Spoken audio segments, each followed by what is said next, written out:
Okay, hi, I'm Steve Hassan, and I'm very grateful to Nicholas Benton, publisher, writer, former member of the LaRouche group, to take some time with me today. And I believe, Nicholas, you had a chance to look at The Cult of Trump, and I'm very Yes. interested in your reflections on your... Well, I mean, I think it's a very important book, to be honest with you.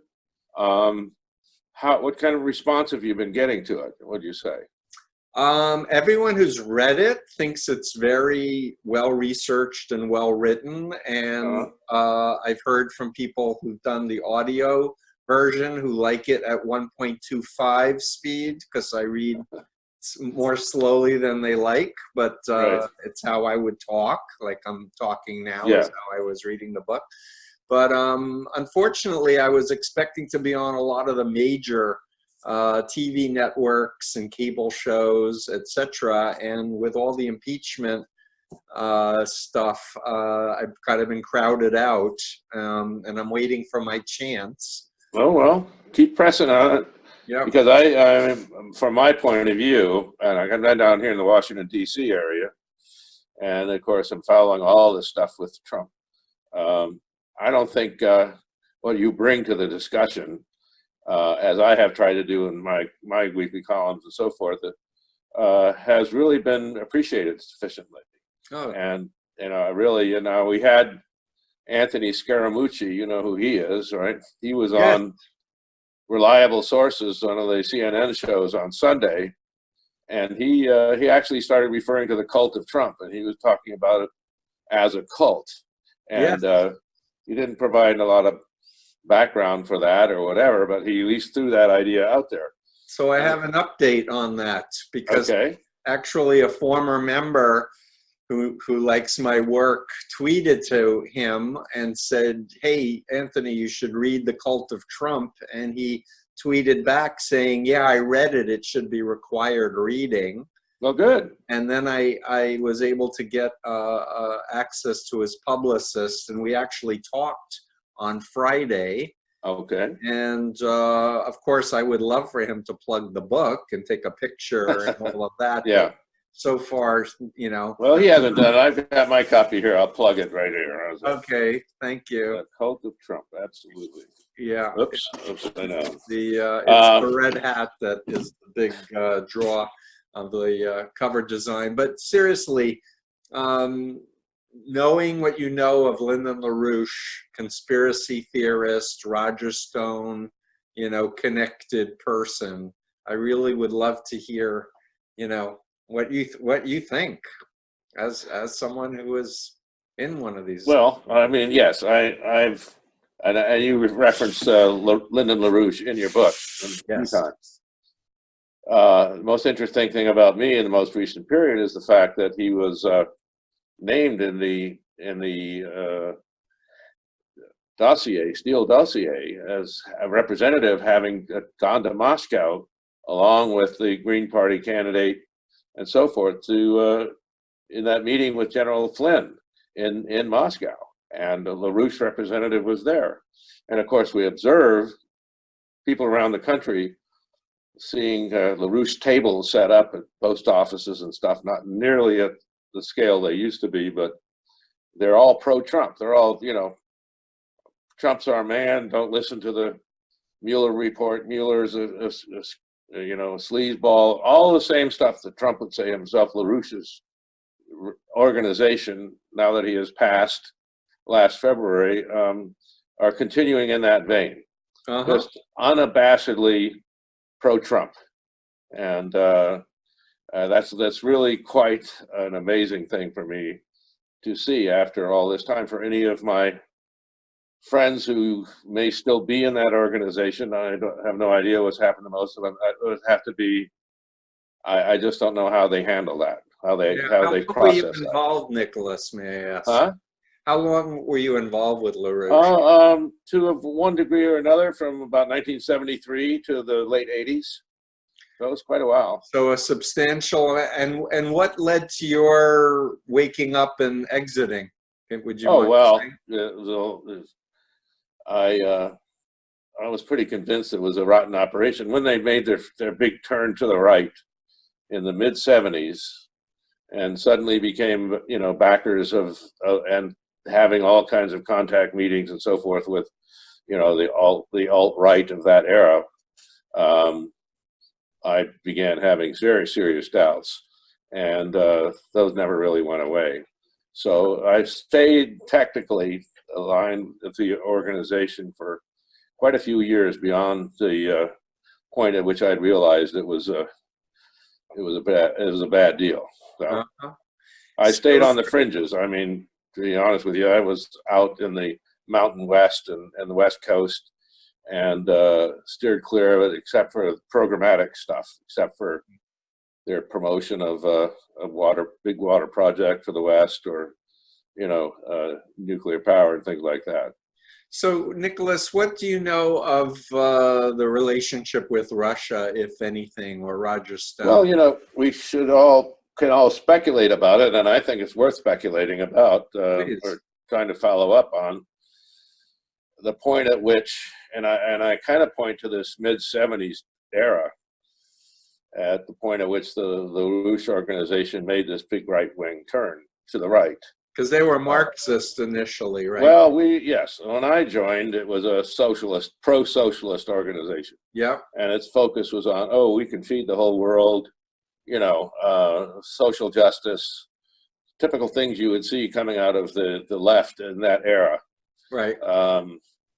With a high emphasis on, you know, intellectual development and all that kind of stuff. Mm-hmm. But what really changed was following the election, well, leading into the election, 1976, when Carter, you know, was elected president, and the period leading up to that. So were the Russians involved in that?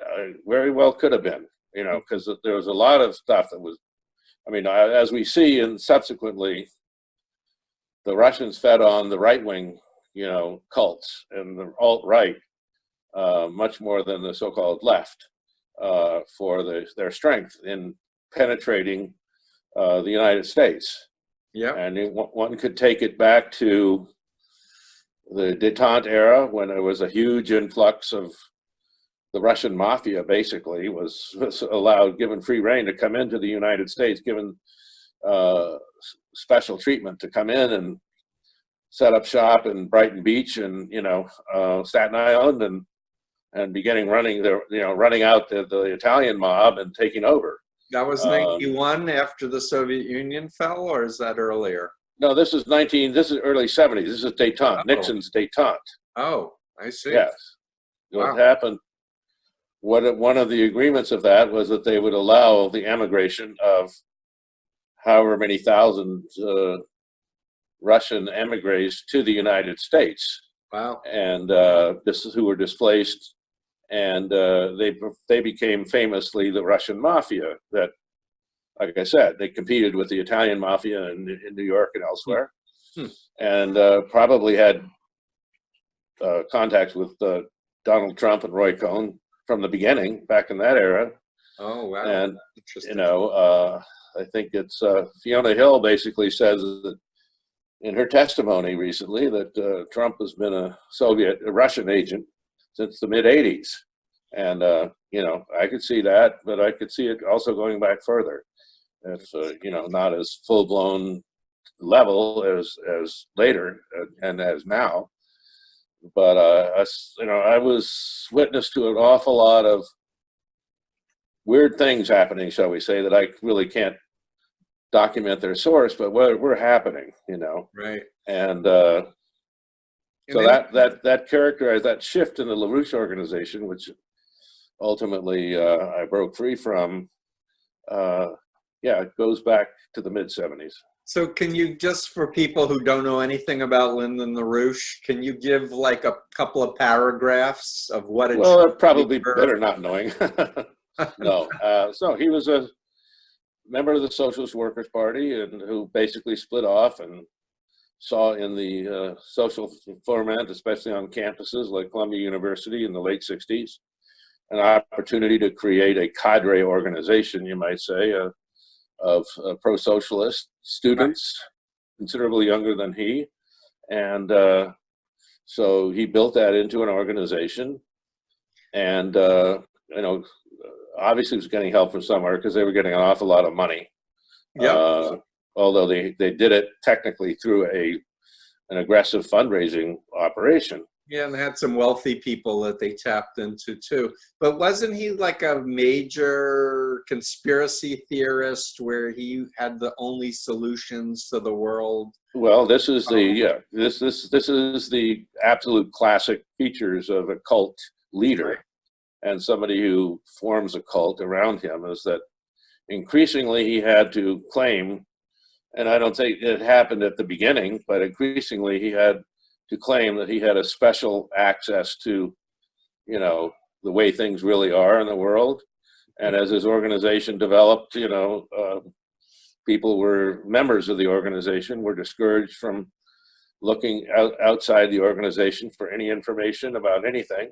Right. They were basically cut off from their families, and they were put into this intense environment that was completely defined by the pronouncements of the cult leader, Right. and sometimes very contrary to normal reality, as one would see it.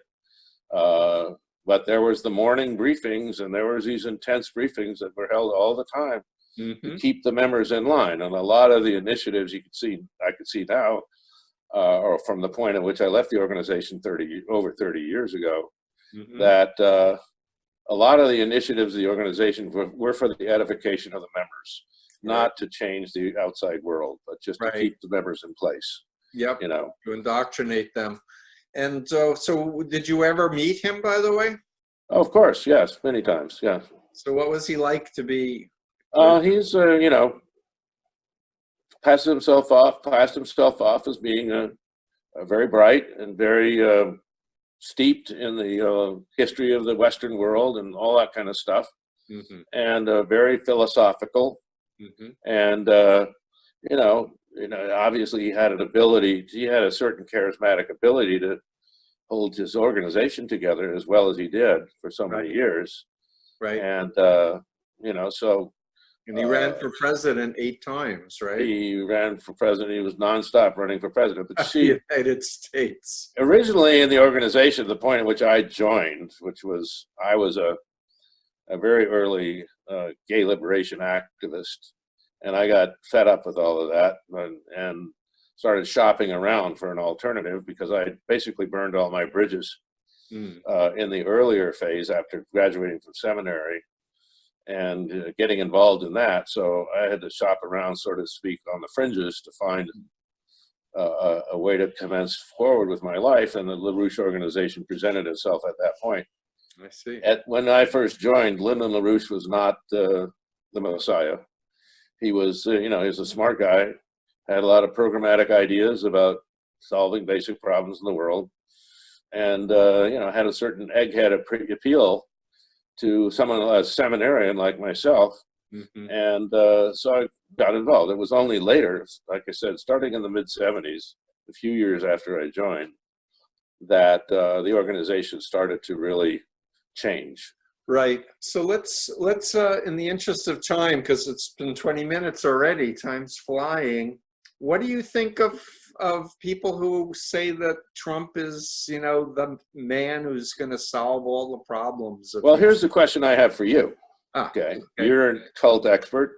You had a cult background and experience in a cult, which gives you a leg up to a lot of people who aren't willing to acknowledge that they ever did.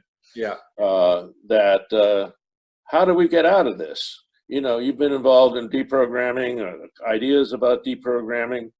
Now we have a president of the United States that's running a giant cult of millions of people who are, basically putting his version of reality over and against the actual reality. Right. Getting a lot of reinforcement from institutions like Fox News, which is a new wrinkle in this whole deal that is very problematic. Yep. How do we get out of it? How do we deprogram America, Mr. Hassan? It's Hassan, by the way. So essentially, the problem for me is one of scale. I'm Yeah. used to working with an individual or a few people who are in a particular group that's small. And we're talking about, 30 to 60 million That's a Americans, big cult. It's a big cult, right? yes.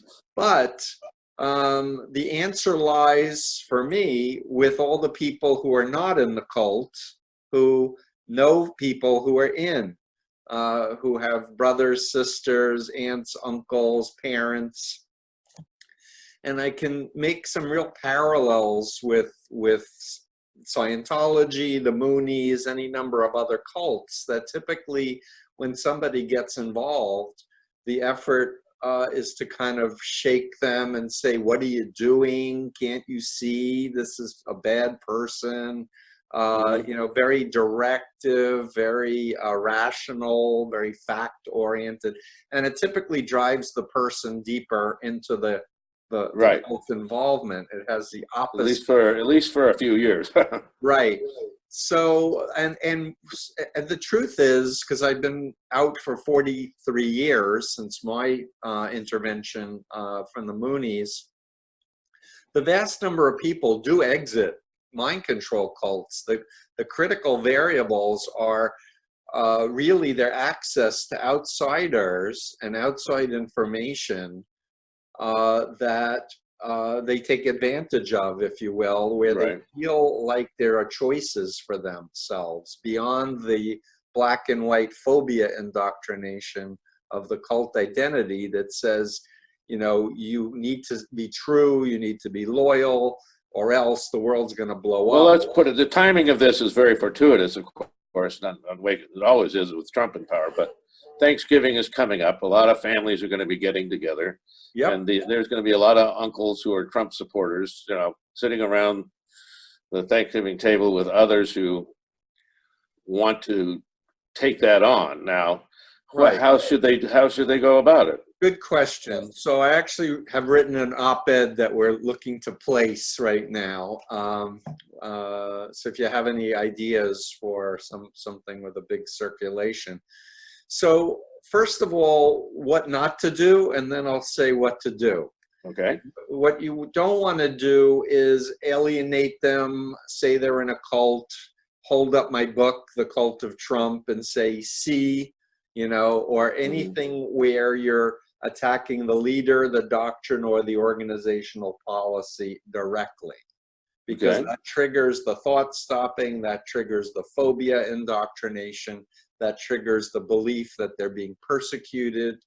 So you don't want to do that. What you do want to do is you want to reach back to your memories with your uncle, your aunt, whoever, to fond memories, early childhood memories if you have them, if you have photos or videos. Remember Uncle Joe, we went fishing, etc.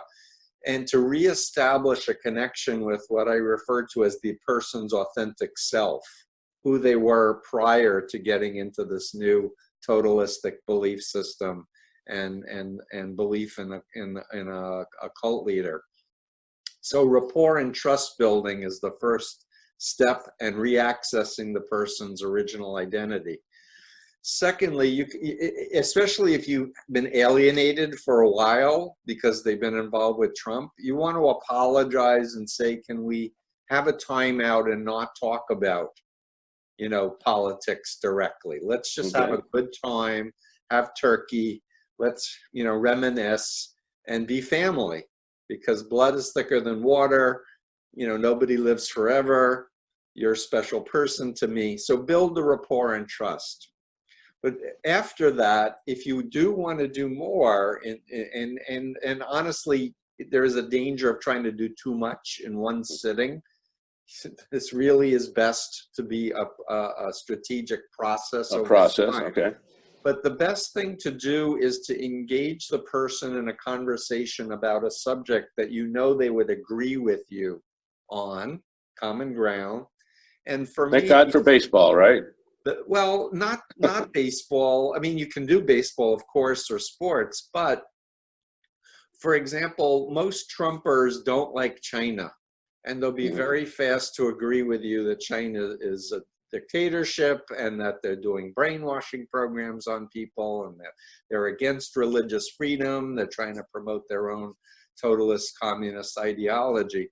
So for me, that's a safe topic to talk about brainwashing over there with the communist Chinese government. In fact, that's what was used to help me wake up from the Moonies, was Robert Lifton's study of Chinese communist brainwashing patterns and his 8 criteria. So that's where I would direct. What's the book, the Lifton book? It's called Thought Reform and the Psychology of Totalism. Okay. And it was published in 1961, and there's no mention of Trump. And it's just chapter 22 has about the same year the Manchurian Candidate book came out. I believe so, actually. Edward Hunter did that book, I believe. Yeah. In any case, another safe area to talk about are traffickers, because most Trumpers are against sex trafficking and labor trafficking, and it's another version of a mind control cult, except they're a commercial cult in that case. And I'm for talking about the specific techniques used by these groups to manipulate and control people. So, for example, the control of information and the use of lying and the use of gathering information about the person's life and using that information to manipulate them, or getting people to spy on each other, or propaganda. So, for example, China was saying the Hong Kong students are brainwashed because they're protesting. So that's an easy conversation about, we agree we're both against totalitarianism and dictatorship. We don't, but what is this thing about brainwashing, and how is it possible that they have these programs that they're working on over 1 million people in China, but they're calling Hong Kong a brainwashing thing? So that's really worthwhile. But I think the most useful thing to do is to just adopt a very curious and interested disposition with your relative. Would you mind go back in time before you ever heard of Trump, and tell me how you came to start thinking he was a good person and that you might want to vote for him? Like, walk me through the story. And just by getting the person to think back in time, it dislodges them from where they are right now, where they might be like really emphatically totally pro-Trump, or believing that God is using Trump. They might be like, oh, I thought he was a pervert, abusing women, but I didn't like Hillary, and I started going to rallies or whatever. But encouraging people to do that. And then for me, the stories like ex-LaRouche people, ex-Moonies, ex-Scientologists, talking about other groups and how people who are very intelligent and educated can come to have total belief in their group that's immune to any facts and outside things.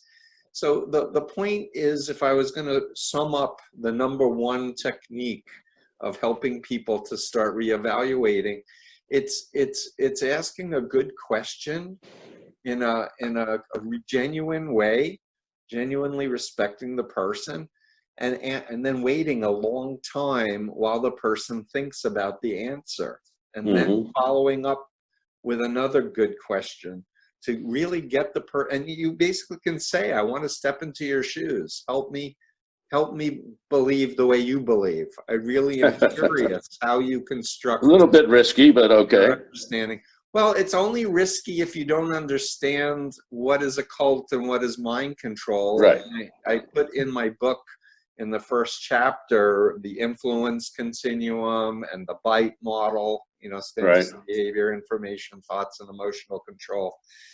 I'm not that worried at the moment with people who converting to Trump. I think the bigger issue right now is that people are kind of locking arms, feeling like it's a conspiracy against, God and the president, versus, hey, he swore an oath to the Constitution. No one is above the law. and this is about the constitutional checks and balances being played Yeah. out, and truth will out. Right. Right. So, but what I really am emphatic about is stop calling people names and putting them down, and that happens on both sides. Like I'm regularly called the libtard, or I'm told that I've been brainwashed by the cult of George Soros, who I know LaRouche used to trash Right. a lot.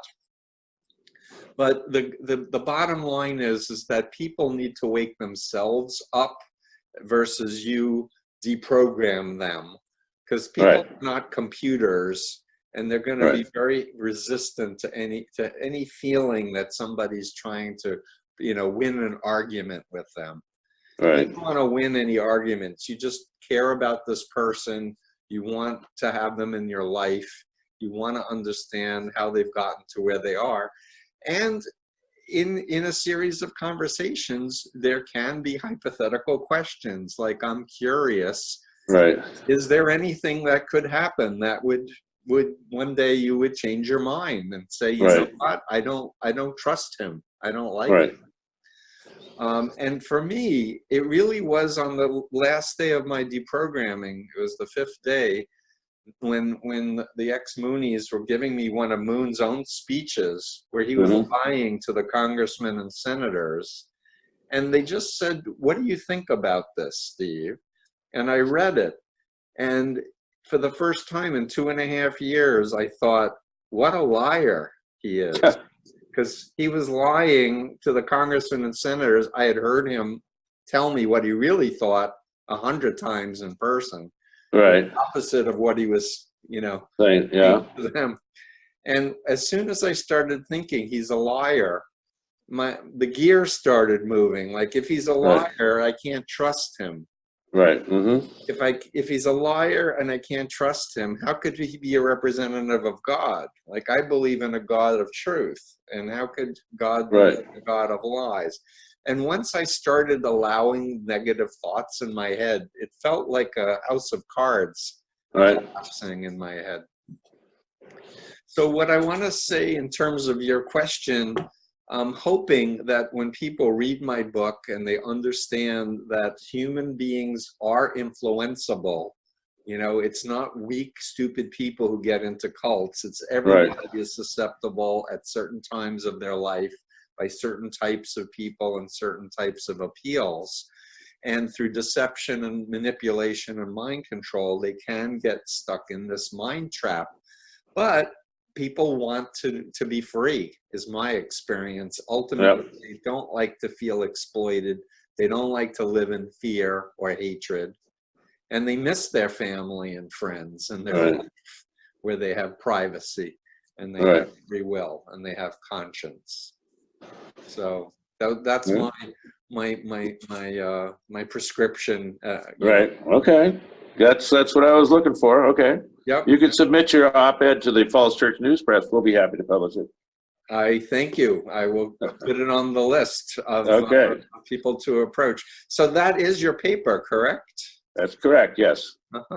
So I founded it almost 30 years ago now. Good for you. It survived despite what's happened to newspapers generally. That's fantastic.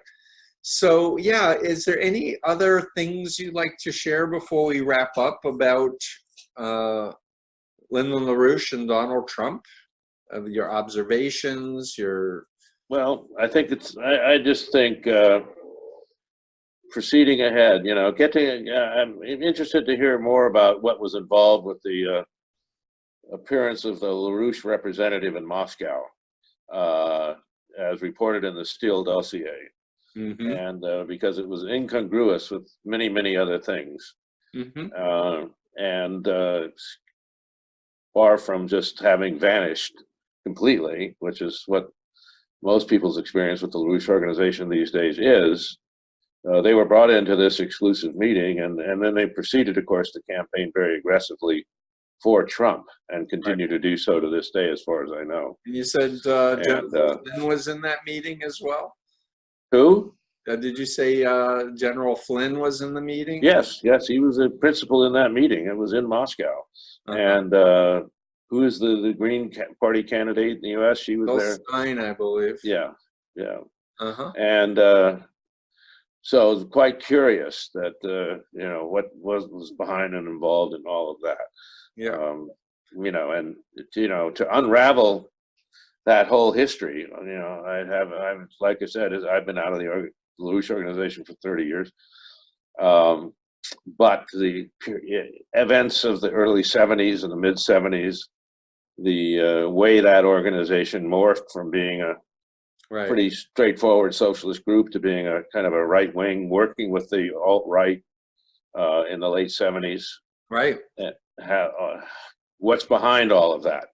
What are the intelligence services? They connected to Russia is how it looks to me. Well, I've been operating on that hypothesis. Yeah.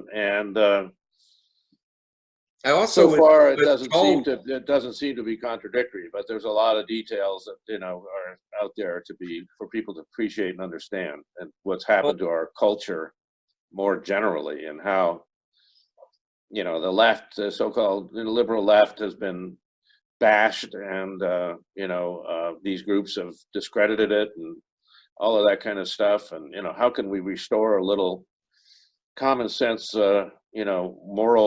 morality to this country's dialogue, discourse on politics and so on and so forth. I think there's a lot of work that needs to be done. Yeah, truly. And I know that Roger Stone had Lyndon LaRouche on his show, correct? At least I guess so. Yeah, I was not involved with any of it. That's long after my time. Okay, but that's yes, the connections are all there. Mm-hmm. Yeah. So, we need to do there does need to be a certain kind of restoration, of our culture that I think has suffered from the rise of the so-called moral majority in the late 70s and the election of Reagan. And it wasn't, it's not even an issue of Reagan. It's what Reagan opened up to, infuse these elements throughout the body politic in Washington and elsewhere that created a problem. And I kind of like to characterize it in one way. I do characterize it as what happened in that period between 1963, when the paradigm was Martin Luther King's "I Have a Dream" speech, and 1987, when the first Wall Street movie came out, and the mantra of the country was "Greed is good." Right.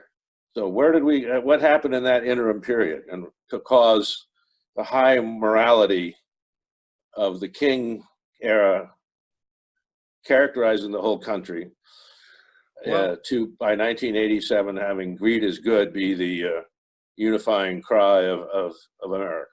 So I actually will plug two documentaries by Adam Curtis that seem well made and well researched. One is called "The Century of the Self." It's all about Edward Bernays, who wrote the 1920 book Propaganda. He was the nephew of Freud that connected psychology with politics and psychology business. And there was a follow-up one, and I'm blocking on the title, but you can look up Adam Curtis on YouTube and watch it. But it really talks about a very intentional effort by powerful, wealthy people to keep people busy and to distract them from their rights, and to manipulate them essentially, so that they were diverted from being an active citizen, saying, no, this is immoral, this is wrong. Right. And unfortunately, well, the whole thing goes back, I don't know, take it back. I knew there were some books written in the 20s that touched on these themes, but, in the post-World War II era, the big, the advance of the New Deal ideology in the country, the generosity of spirit that was reflected in all of that, was taken on very, very aggressively Yeah, What are you so this showing me? is my influence continuum. Okay. Basically, the healthy was what you're talking about, respecting free will and individuality and morality, and people Okay. have equal rights, etc., to the elitism, the deception, the fear and guilt manipulation, Yeah.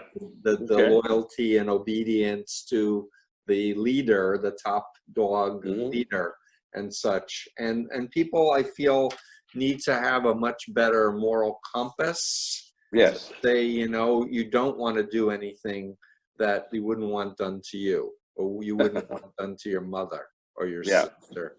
And we've lost that, or at least some people have lost that, but I do think it's possible to get it back again. Well, that's our challenge. You know, first to get Trump out of there, but then to restart the restoration, whatever Yep. name you want to put on it.